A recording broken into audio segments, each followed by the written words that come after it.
आज हम दुनिया के एक ऐसे देश के बारे में जानेंगे जिसने रेगिस्तान में एक अलग दुनिया बना दी है और यह देश पर्यटकों का मुख्य आकर्षण केंद्र है। उस देश का नाम यूनाइटेड अरब अमीरात है। संयुक्त अरब पश्चिमी एशिया का एक अरब देश है जो अरब प्रायद्वीप के पूर्वी छोर पर स्थित है। यह ओमान और सऊदी अरब की सीमा में है और कतर और ईरान के साथ फारस की खाड़ी में समुद्री सीमा साझा करता है।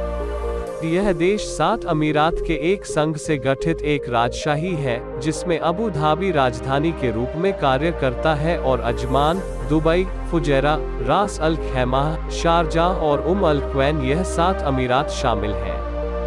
प्रत्येक अमीरात एक शेख द्वारा शासित होता है और साथ में वे संघीय सर्वोच्च परिषद बनाते हैं। उनमें से एक संयुक्त अरब अमीरात के राष्ट्रपति के रूप में कार्य करता है।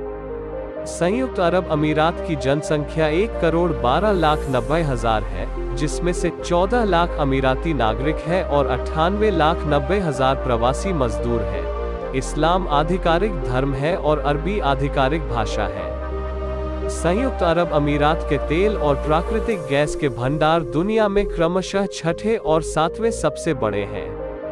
अबू धाबी के शासक और देश के पहले राष्ट्रपति जायद बिन सुल्तान अल नाहयान थे। इस देश की अर्थव्यवस्था सभी खाड़ी देशों में सबसे विविधता से भरी है, जबकि इसका सबसे अधिक आबादी वाला शहर दुबई एक वैश्विक शहर और अंतर्राष्ट्रीय केंद्र है। यह देश अरब लीग, इस्लामिक सहयोग संगठन, ओपेक, गुटनिरपेक्ष आंदोलन और खाड़ी सहयोग परिषद का सदस्य है।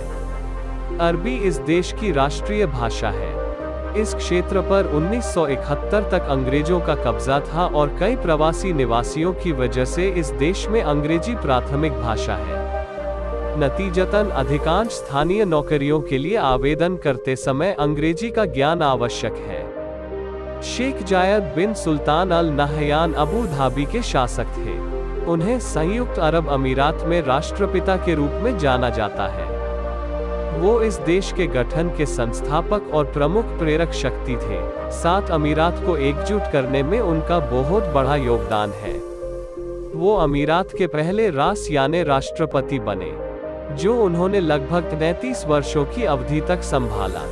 1976 में उन्होंने अबू धाबी इन्वेस्टमेंट अथॉरिटी की स्थापना की, जो 2020 तक दुनिया का तीसरा सबसे बड़ा सॉवरेन इन्वेस्टमेंट फंड बन गया। देश में मिलने वाले विशाल तेल भंडारों का उपयोग करते हुए उन्होंने अस्पतालों, स्कूलों और विश्वविद्यालयों जैसे संस्थानों का निर्माण किया और यूएई के नागरिकों के लिए उन तक मुफ्त पहुंचने का काम किया। उन्हें अरब दुनिया के साथ साथ पड़ोसी देशों और दुनिया में बड़े पैमाने पर योग्य कारणों के लिए लाखों रुपए दान करने के लिए भी जाना जाता था। यह देश मिस्र के साथ घनिष्ठ संबंध रखता है और अरब दुनिया से मिस्र का सबसे बड़ा निवेशक है। इस देश के गठन पर औपचारिक रूप से मान्यता देने वाला पाकिस्तान पहला देश था और इसके प्रमुख आर्थिक और व्यापारिक भागीदारों में से एक बना हुआ है।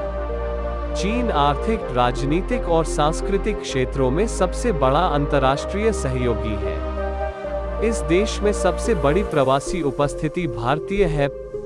पर्यटन संपूर्ण यूएई अर्थव्यवस्था के लिए विकास क्षेत्र के रूप में कार्य करता है। दुबई मध्य पूर्व में एक महत्वपूर्ण पर्यटन स्थल है। वार्षिक Mastercard global destination cities index के अनुसार दुबई दुनिया का 5वां सबसे लोकप्रिय पर्यटन स्थल है। दुबई यूएई की पर्यटन अर्थव्यवस्था का 66% हिस्सा रखता है, जिसमें अबू धाबी 16% और शारजाह 10% है। दुबई में हर साल में 1 करोड़ से ज्यादा पर्यटक आते हैं। संयुक्त अरब अमीरात के पास इस क्षेत्र में सबसे उन्नत और विकसित बुनियादी ढांचा है। 1980 के दशक से यूएई बुनियादी ढांचे पर अरबों डॉलर खर्च कर रहा है। 2020 में प्रधानमंत्री शेख मोहम्मद बिन राशिद अल मक्टूम ने घोषणा की कि संयुक्त अरब अमीरात के लिए पर्यटक वीजा, जो पहले 30 से 90 दिनों के लिए वैध था, को 5 साल तक बढ़ा दिया गया है। इसकी वजह से इस देश में आने वाले पर्यटकों की संख्या में काफी इजाफा देखने मिला है। इस देश का पारंपरिक भोजन हमेशा चावल, मछली और मांस रहा है। इस देश के लोगों ने ईरान, सऊदी अरब, पाकिस्तान, भारत और ओमान सहित अन्य पश्चिम और दक्षिण एशियाई देशों से अपने अधिकांश खाद्य पदार्थों को अपनाया है। समुद्री भोजन सदियों से अमीराती आहार का मुख्य आधार रहा है। मांस और चावल अन्य मुख्य खाद्य पदार्थ हैं। लोकप्रिय पेय कॉफी और चाय हैं, जिन्हें एक विशिष्ट स्वाद देने के लिए इलायची, केसर या पुदीना के साथ मिलाया जाता है। लोकप्रिय सांस्कृतिक अमीराती व्यंजनों में थरीडी, माचबू, खुबीसा, खमीर और चबाब ब्रेड शामिल हैं, जबकि लुगाइमत एक प्रसिद्ध अमीराती मिठाई है। शराब केवल होटल के रेस्तरां और बार में परोसने की अनुमति है। सभी नाइट क्लबों को शराब बेचने की अनुमति है। इसी तरह सूअर का मांस, जो हराम है, वो सभी प्रमुख सुपरमार्केट में अलग अलग वर्गों में बेचा जाता है। शराब का सेवन किया जा सकता है, पर सार्वजनिक रूप से नशे में होना या रक्त में अल्कोहल के किसी भी अंश के साथ मोटर वाहन चलाना अवैध है। यूएई व्यवसायों को एक मजबूत सक्षम वातावरण प्रदान करता है। इसका मुख्य कारण स्थिर राजनीति, व्यापक आर्थिक स्थिति और भविष्य उन्मुख सरकार है। विश्व बैंक समूह द्वारा प्रकाशित डूइंग बिजनेस 2017 रिपोर्ट के अनुसार दुनिया में 26वें सर्वश्रेष्ठ देश के रूप में स्थान मिला है। द इकोनॉमिस्ट इंटेलिजेंस यूनिट यह संस्था संयुक्त अरब अमीरात को कारोबारी माहौल के मामले में खाड़ी देशों में दूसरा और दुनिया भर में 22वां स्थान प्रदान करता है। यह देश केवल 50 वर्षों में दुनिया के सबसे धनी देशों में शामिल है। अमीरात के इस युवा परिसंघ के पूरे इतिहास में आर्थिक विकास प्रभावशाली और स्थिर रहा है। संयुक्त अरब अमीरात के नेतृत्व ने 1980 के दशक में तेल की कीमतों में गिरावट से पहले ही आर्थिक विविधीकरण के प्रयासों को आगे बढ़ाया है और मध्य पूर्व और उत्तरी अफ्रीका क्षेत्र में सबसे विविधता रखने वाली अर्थव्यवस्था है। हालांकि तेल और गैस क्षेत्र अभी भी संयुक्त अरब अमीरात की अर्थव्यवस्था में एक महत्वपूर्ण भूमिका निभाता है। माध्यमिक स्तर के माध्यम से शिक्षा प्रणाली की निगरानी अबू धाबी को छोड़कर सभी अमीरात में शिक्षा मंत्रालय द्वारा की जाती है, जहां यह अबू धाबी शिक्षा परिषद के अधिकार में आता है। इसमें प्राथमिक विद्यालय, माध्यमिक विद्यालय और उच्च विद्यालय शामिल हैं। पब्लिक स्कूल सरकार द्वारा चलाए जाते हैं और पाठ्यक्रम संयुक्त अरब अमीरात के विकास लक्ष्यों से मेल खाने के लिए बनाया गया है। दूसरी भाषा के रूप में अंग्रेजी पर जोर देने के साथ पब्लिक स्कूल में शिक्षा का माध्यम अरबी है। कई निजी स्कूल भी हैं जो अंतर्राष्ट्रीय स्तर पर मान्यता प्राप्त हैं। यूएई के नागरिकों के लिए देश में पब्लिक स्कूल मुफ्त हैं, जबकि निजी स्कूलों की फीस अलग अलग है। फॉर्मूला 1 इस देश में विशेष रूप से लोकप्रिय खेलों में से एक है और अबू धाबी में यास मरीना सर्किट में सालाना एक ग्रांड प्रिक्स आयोजित किया जाता है। यह दौड़ शाम को होती है और दिन के उजाले में शुरू होने वाली और रात में समाप्त होने वाली यह पहली ग्रांड प्रिक्स है। अन्य लोकप्रिय खेलों में ऊंट दौड़, बाज, धीरज की सवारी और टेनिस शामिल हैं।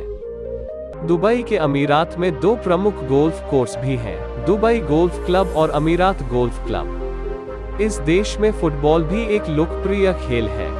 इस देश में फुटबॉल संघ की स्थापना 1971 में हुई थी और 1990 में मिस्र के साथ फीफा विश्व कप के लिए क्वालिफाई किया था। अल नस्र, अल ऐन, अल वासल, शारजाह, अल वहदा और शबाब अल अहली सबसे लोकप्रिय टीम है और लंबे समय तक क्षेत्रीय चैंपियन रह चुके हैं। यहाँ क्रिकेट भी बड़े तौर पर खेला जाता है, जिसका मुख्य कारण सार्क देशों से प्रवासी आबादी है। दुबई में 2 क्रिकेट स्टेडियम हैं। इस देश की राष्ट्रीय क्रिकेट टीम ने 1996 क्रिकेट विश्व कप के लिए पहली बार क्वालिफाई किया था और 2007 क्रिकेट विश्व कप के लिए योग्यता से चूक गई थी। इस्लाम इस देश का सबसे बड़ा और आधिकारिक राज्य धर्म है।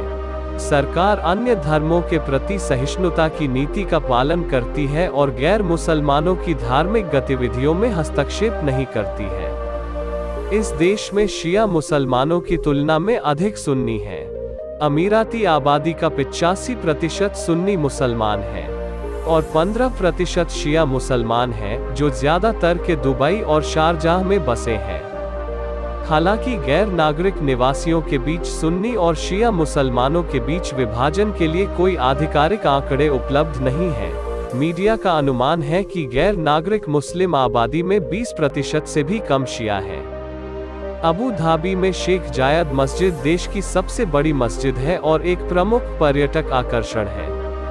इस देश में वर्तमान में केवल एक हिंदू मंदिर है। यह मंदिर शिव और कृष्ण जी का है और यह दुबई में स्थित है। एक और मंदिर अबू धाबी में स्वामीनारायण संस्थान द्वारा बनाया जा रहा है। इस देश में एक संघीय अदालत प्रणाली है।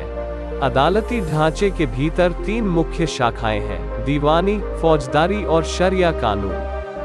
इस देश की न्यायिक प्रणाली नागरिक कानून प्रणाली और शरिया कानून से ली गई है। अदालत प्रणाली में दीवानी अदालतें और शरिया अदालतें शामिल हैं। यूएई की आपराधिक और दीवानी अदालतें शरिया कानून के तत्वों को लागू करती हैं, जिन्हें इसके आपराधिक संहिता और पारिवारिक कानून में संहिताबद्ध किया गया है।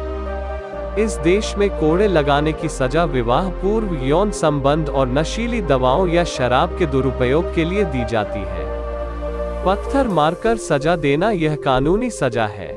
मई 2014 में अबू धाबी में एक एशियाई गृहिणी को पत्थर मारकर मौत की सजा सुनाई गई थी। गर्भपात अवैध है और अधिकतम 100 कोड़े मारने और 5 साल तक की जेल की सजा हो सकती है।